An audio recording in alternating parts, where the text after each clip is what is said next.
Well, Mike, thank you very much for sitting down with us today. We really appreciate it. Our pleasure.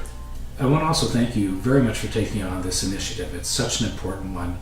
Can you tell us a little bit about it? You know, it's happening every day.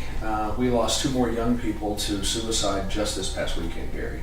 So once you hear about it, it's difficult to turn away from.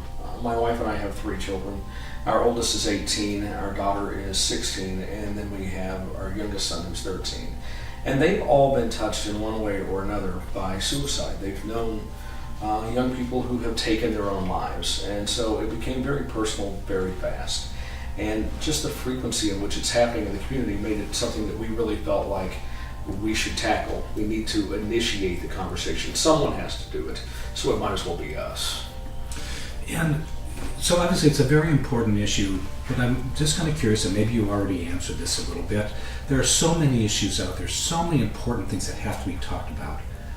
What put this at the front of the line for you? You know, I think, again, perhaps the frequency in which it's happening and the fact that I really believe it's preventable. I mean, you spend your life trying to help people walk through those dark tunnels that they find themselves in, and we want to help be the messenger. We feel like so many times this is happening and kids feel like they're on this island all by themselves.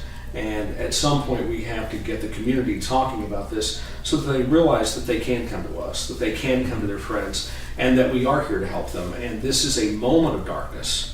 And if they can just find their way through that moment of darkness, they have a bright future ahead of them. So I really feel like by getting the word out and initiating a community-wide conversation, we have the opportunity to save a lot of lives.